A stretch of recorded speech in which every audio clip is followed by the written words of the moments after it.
앞서 보신 대로 이 남성의 심각한 폭력성으로 주민들은 공포에 떨고 있는데요. 주민들이 더욱 분개하는 건 경찰과 군청의 미온적인 대처였습니다.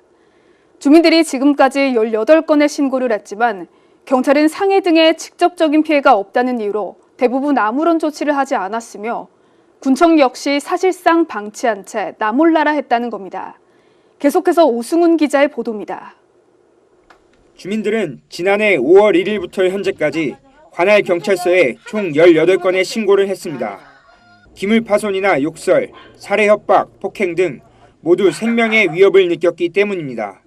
도로 한복판에서 칼을 들고 막 자르고 이렇게 하는데 이런 부분들 딱 이제 그거 하다가 주변에 뭐 자기한테 뭐 흥분되는 일을 말하면은 칼을 들고 가버리니까 그러면은 이제 정말 무섭죠. 이제 그 근처에 그런 사람인지 동네 사람 다 알거든요. 그러니까 그 근처에는 지나가지도 못해요.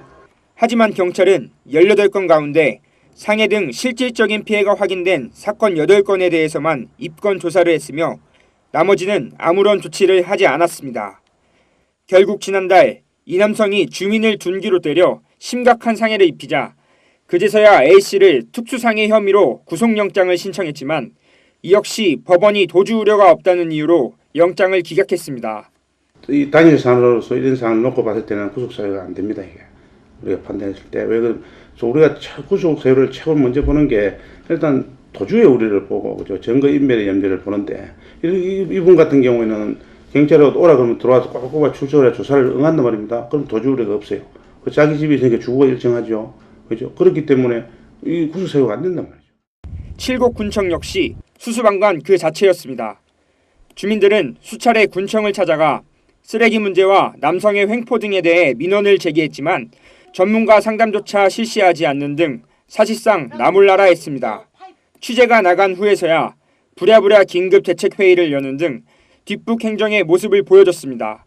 오늘 그것 때문에 이제 오늘 보건소하고 이제 우리 관련 부서에 이제 다 담당 과장님하고 담당자들 모여가지고 대책회의를 오늘 5시 국장님실에서 할 예정입니다. A씨는 풀려난 이후에도 주민들에게 거친 보복성 행동을 가하는 등 폭력성은 갈수록 심각해지고 있습니다. 무서워요. 이게 무섭지. 누가 하나 죽어야 돼 여기는. 그 정도예요. 경찰한테도 제가 그랬어요. 여기는 누가 하나 죽어나가야지만 해결이 될 거다. 5명의 목숨을 앗아간 진주의 조현병 살인사건이 되풀이되지 않도록 경찰과 군청은 적극적인 개입을 통해 문제를 해결해 나가야 한다는 것이 전문가들의 지적입니다. HCN 뉴스 오승훈입니다.